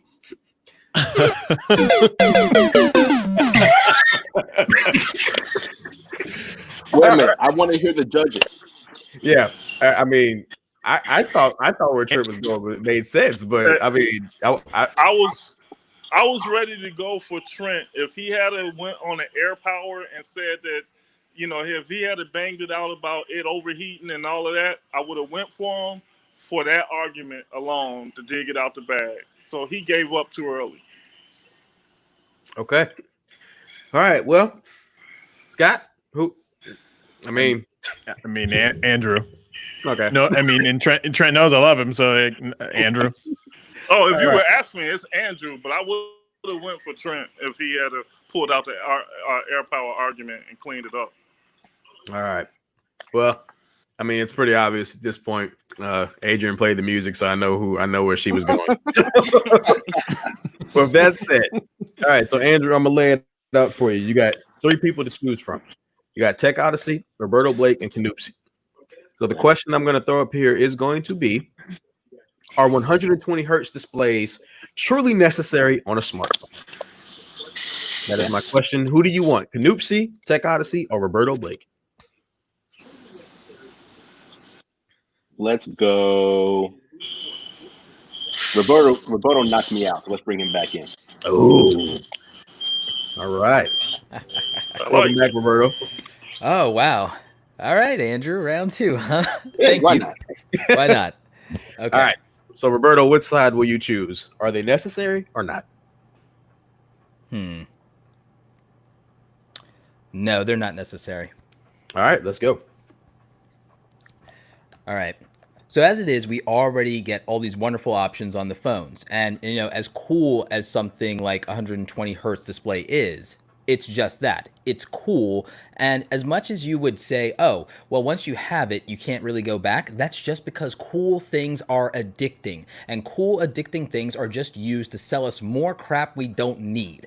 And that is just what is ridiculous about this. There are so many other great innovations that they could put the money and energy and resources into developing for our smartphones and ways to improve our lives. So we don't really need a 120 hertz refresh screen. We actually don't even use majority of that in terms of our monitors that we use every day for work, and we don't really notice the difference. We're not really demanding that change either. And the thing is, it probably isn't even that healthy for us in terms of our eyes. We already spend too much time on these devices. Making a more addictive display is probably not even in our best interest. So not only are they not necessary, I really don't even see how they could be that helpful. The screen that we have, the screen that we've already overpaid for, is getting it done for us just fine.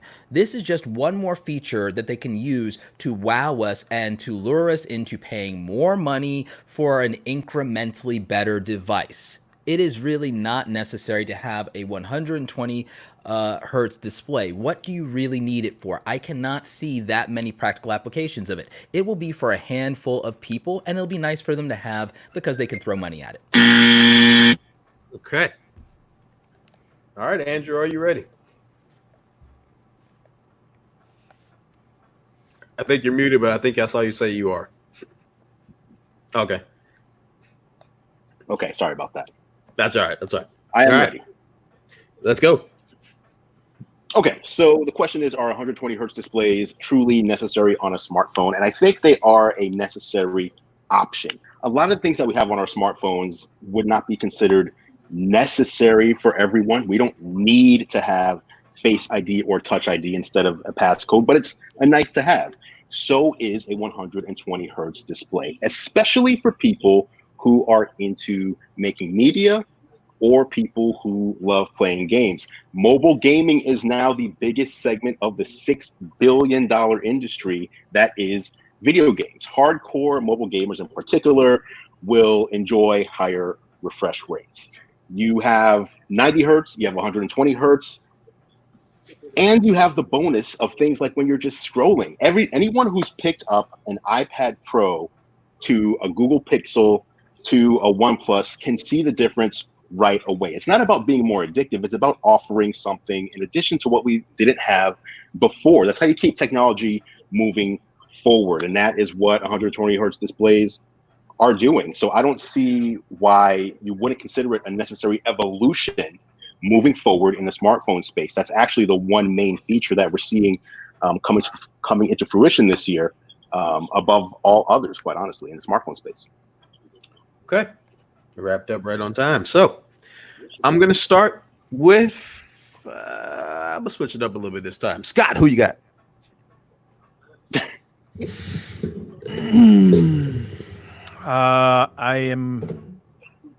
I hate myself. I'm going to go with Andrew. Okay. Okay. LB, who do you have? Man, wow. I thought Andrew was not going to be able to pull this one off, but I had to go with Andrew on this one. Okay.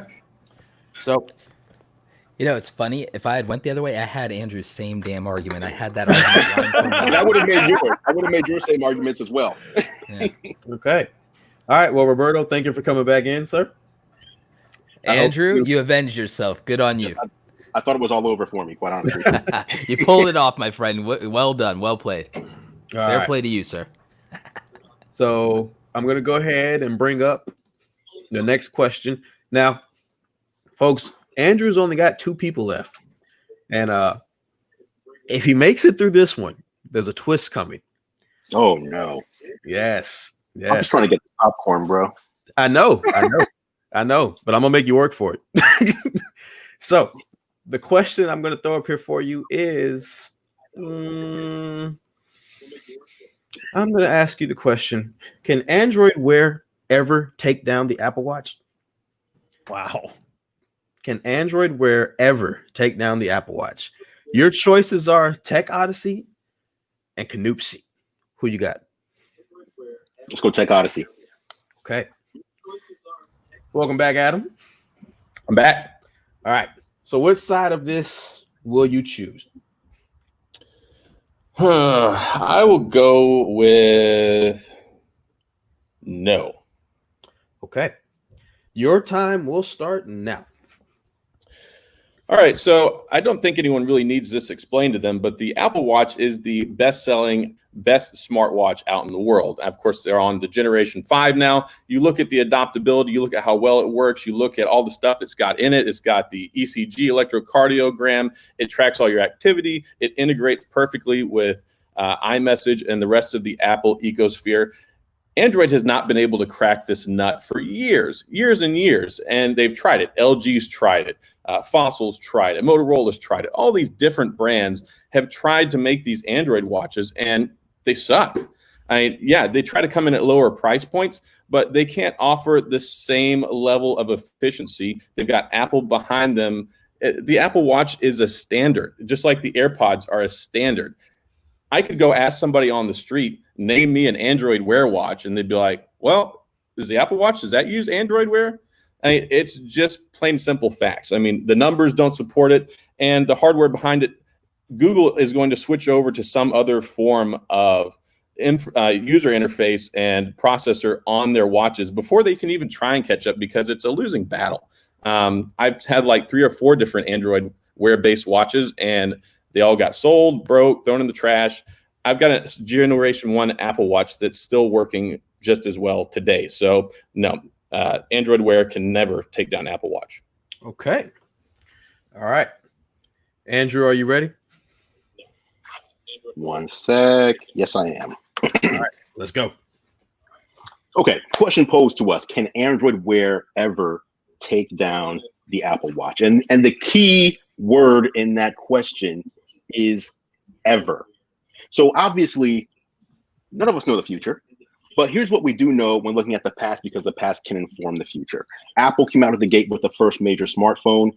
Google came out, and slowly but surely, Android took the lead. Now, when you say, can it ever take down the Apple Watch, I assume that doesn't mean will it get rid of the Apple Watch in the market, but can there be more Wear OS devices than Watch OS devices? The answer is yes. And here's why. Up until this point, we've had Snapdragon Wear processors. These processors have not been kind to the mobile form factor, which is why I wear an Apple Watch. I prefer the Apple ecosystem.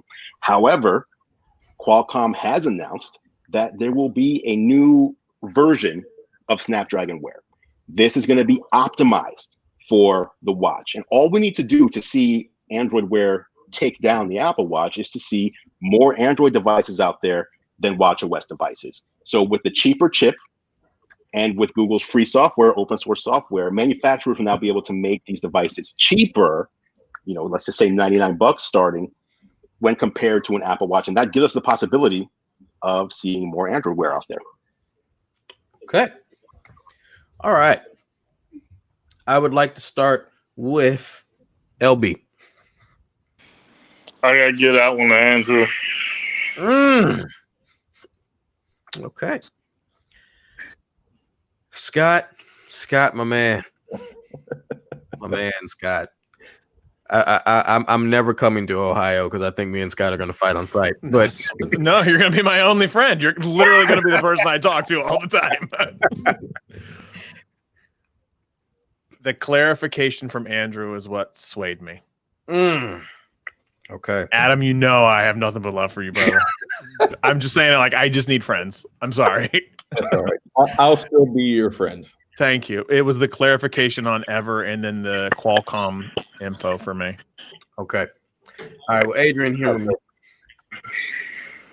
Andrew wiggled his way into that win when I saw what he was doing. As soon as he hit that ever and he got specific with it, because at first I didn't think he was gonna have anything to come back at him. But once he hit that ever and went with that, I was like, it's over. Okay. All right. Well, Adam, appreciate you coming back, man. I hope you and Mr. English Dan will consider maybe joining us next season in a tech fight. You know, if I got to drag that dead weight along with me, it's going to be tough. I'll talk to him. All right, man. Well, thank you, sir. We will see you later. All right. So, Andrew, here's the thing. Yes. You've only The got main event time. You've only got one more person left. Right. You've only got one more person left, and here's the kicker. I'm going to bring back in your only opponent left over, who is Canoopsy. Yes. Now, this man went on a slaughterhouse run earlier. Yes, he did. We're gonna see if you can take him out. But here's the kicker: it's a Saturday night tech fight. It wouldn't be the season finale. It wouldn't be anything goes if I didn't just turn this into a Blitz actual tech fight with the two people remaining. So you guys are not gonna get one question. You guys are gonna get 5. Oh God. Okay, here we go. All right, but we're gonna make this quick. So here's how this is gonna go down. You guys are gonna still get a minute and a half apiece. When the judges announce their answer, we will move on to the next question. Are you guys ready? Ready. All right. First question of the night is going to be, what defines a good pair of wireless headphones? Longer battery or sound quality? So, Canoopsy, as you are the person who is returning into the ring, you get to start this off. I'm going to say sound quality. Okay. You've got 1 minute and 30 seconds. Let's get it popping. Okay. So I'm someone who has used truly wireless earbuds since they've started to become a reality. They have basically been my dream come true. The thing is with truly wireless earbuds is I've tried a lot of pairs that sound like absolute trash. They're tinny, it's staticky, they're absolute garbage. And the thing is, they have long battery life. That's good and all. But if they sound like trash, I'm not going to be listening to them for a long period of time. That being said, the Sennheiser Momentums, when they first came out, the truly wireless versions, they were the best sounding pair of truly wireless earbuds I've ever used. Top-notch audio for sure. And the battery life was a weakness, but the thing is, I just pop them in the case. They charge up super quickly. When you're not going to be wearing the earbuds for like 4, 5, 6 hours. Put them in the case, you get more battery life pretty much in a couple minutes, if anything. Once again, just to summarize my point, if the earbuds have terrible sound quality but great battery life, you're not going to be listening to them. I'm sorry. Okay. All right. Andrew, are you ready? I am here. Let's go. All right. So when we look at the question again, what defines a good pair of wireless headphones? Longer battery or sound quality? Obviously, sound quality is important, and I'm not even going to argue against what Kanuchi said about that. Audio needs to be important when that's your main feature. However, as we have seen over the past couple of years, convenience trumps all when it comes to pretty much any consumer electronic device, but especially as it pertains to headphones. We have been seeing the rise of AirPods, which pretty much any tech creator will tell you is not the best sounding headphone in the world, and yet it is the best selling headphone, wired or wireless, in the world. So that tells you right there that it's all about convenience. Battery is part of that convenience. The batteries last for hours, and then as Kanuchi said, you can put them in the case, take it back out, and you have more battery again. That's important. No one wants a pair of headphones, and people will ding headphones that you take out of a case and they die, even if they give you just 2 hours, they die. If they don't last a cross-country flight, they're pretty much dead in the water, and people are not buying those headphones. So convenience trumps all when it comes to tech, because nowadays, that's what's number one for people, convenience. Okay. All right. Rapid fire. Scott, who you got? Andrew. LB. Rapid fire, LB. Who you got? Okay. Thank you. Adrian, who you got? Andrew. Okay. All right. Next question. Has the glass sandwich smartphone become boring? Has the glass sandwich smartphone become boring? Andrew, as the winner of that round, what side will you choose? I will choose no. Okay. Andrew said it has not become boring. You have 1 minute and 30 seconds. Let's go. Okay. So this is something that I hear on a lot on social media and on YouTube. This design is boring. They've reused this again. This is an S year, etc. I need something new. The only thing you need to know is sales numbers. The iPhone from 11, 11 Pro, 11 Pro Max, SE, 10R, we're talking about the number 1 and then skip number 2, number 3, 4, 5, and 6 best-selling phones in the United States of America. These are phones that tech creators will say are boring. Yet the average consumer says, that's what I want. I want a phone that looks like that. That's what I want people to see me carrying around. That's what I want to have in my hand. That's what I am familiar with. The reason the iPhone SE is selling so well when it has a design that's multiple years old is because of the familiarity. If just because we are early adopters and we're always looking for the next new and hot thing, doesn't mean that the average person out there finds it to be boring just because we do. Okay. All right. Canoopsy, are you ready? I'm ready. Let's go. The reason why consumers are buying phones that are made of glass is because that's all the market offers. Aluminum glass-backed phones have disappeared because of wireless charging. Motorola had the most innovative lineup of backings, and that disappeared too. And the thing is, the world is full of materials that you can use when wireless charging. You can use while wirelessly charging. There's materials like wood, fabrics, leather. There's an endless supply of different materials that could give us a very unique lineup of smartphones. But all we're settling with is glass. And let me talk about glass for a second. In the words of Jerry Rig Everything, glass is glass and glass breaks. You know, if you drop a leather phone or a wood phone or a fabric phone, it's not going to shatter. Glass, that's going to shatter. It scratches. Have you seen the back of like most glass phones covered in fingerprints? Glass is what the market demands because that's all that's there right now. We're not seeing anything else, no innovation in the backs of devices. Okay. All right. LB, who you got? Canoopsy. Okay. Thank you. Adrian, who you got? Andrew. Scott, who you got? I actually have Canoopsy. Okay. Thank you. All right. So Canoopsy, as the winner of that round, you will start off the next one, which is still photography or video quality. Which defines a flagship smartphone camera? What side will you choose? I'm going to go with photography on this one. Okay. 1 minute and 30 seconds, sir. Let's go. People with their smartphone cameras tend to use them for photos more than video. It's facts. Videos people take at birthdays or when they're filming a video for TikTok or YouTube. But in the end, the one thing that people use the most is the photo taking ability. We're taking photos nonstop, selfies. We're taking photos of cool and weird things we see outside, taking photos of receipts or checks and stuff like that. If the phone has the best quality for photography, people are going to care more about that than the occasional videos they shoot. In my camera roll, for example, even though I use my phone to shoot a lot of my YouTube videos, it's full of photos, even just awful photos of receipts or boring things. I mean, the camera for taking photos is the key thing that really defines a smartphone camera in the end. It's the most used. Okay. Andrew, are you ready? Yes, sir. Let's go. All right. Question is, I like to reiterate it. Still photography or video quality, which defines a flagship smartphone camera? We're talking about the word flagship.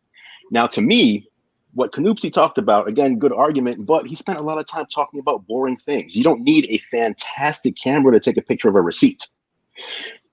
The good camera, it just has to be good enough, and the good enough camera is a checkbox these days. It's almost like 4K on a TV. Every TV has 4K these days. It's just a checkbox.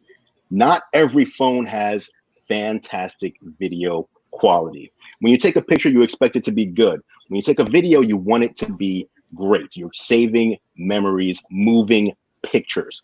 So I think when you're talking about the word flagship, you're not just talking about a good camera, which is what pretty much every phone, flagship or not, has these days. You want good photography and you want a good video experience. You need to have both in order for it to be a flagship. Okay.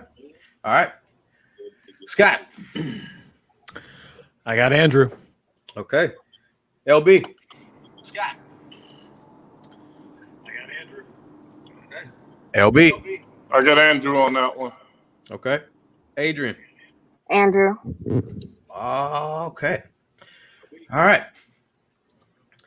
Now, normally, if there's a knockdown, I have a question for someone to get back up. But because this is a blitz round, that's it. Andrew is the winner of the Battle Royale season finale tech fight. And Canute is the second place winner, which means you're still taking home 30 bags of popcorn. Awesome. So, Canute, I wanted to save you for the main event, and you were a worthy competitor, sir. I really appreciate it. You got some good points there. I thought I had it on the photography one, but I mean, you got me sold on video. I had to think on the fly. I thought I was dead. Amazing work. Thank you. Y'all were both great. Well, LB. Unbelievable. You guys were unbelievable. Well, folks, that's it. Wow. Why did LB, the sponsor, drop out? He's supposed to confirm the popcorn. He's got to go make the popcorn. Because LB struggling with that iPhone. That's why. he's struggling with that damn iPhone he got.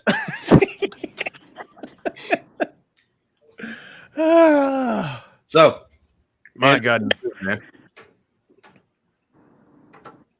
My goodness me. Can you guys hear me? Andrew, how you feeling? Yeah. Man? I'm actually surprised. I thought I wanted to save Canute to the end because I figured he was going to be the one to take me out. I didn't want to go out sooner. So, well, I have two more questions for a 5-round match. If you want to keep no. Listen, Let it go, Mike. The victory has already been given. Can we just know what those last two questions were? Yes. Yeah. What are the questions? Okay. The last. I gotta change my battery in my camera. I'll be right back. Okay. The last two questions were: is a smartphone only as good as the wearable paired with it? That was the fourth question. And the last question was: with other brands including stylus support, is the Galaxy Note still the best powerhouse smartphone? Wow, those are good questions. Jeez. Very good questions. Thank you. Good questions. Thank you. So, Canute, you will be hitting up the Popcorn Man for 30 flavors. Andrew, you will be hitting them up for 60 and a pair of AirPod Pros. Nice. So that is it. Now, I don't know if he's able to jump back in, but that damn Greg will not. He just won't stay canceled because Greg had something he wanted to say to the winner of this one. But if he jumps back in, we'll let him jump in and talk. But guys, I just want to say, not only do I appreciate time and you guys just coming out, I just appreciate everything. This was fun. This was fantastic. This was incredible. Honestly, like this is my first show, and it's been such a well-produced experience. Like this is incredible. I appreciate it, man. I appreciate it. Well, like I said, this is the season finale, which means that the season premiere for the second season of the Saturday Night Tech Fights will be July 11th at 9:00. And if Andrew will be willing to come back on that date, that tech fight will be a full-on tech fight between him and Gregory McFadden, the two Battle Royale champions of this season. So I just need to check my schedule. If it's free, I'm there. Okay.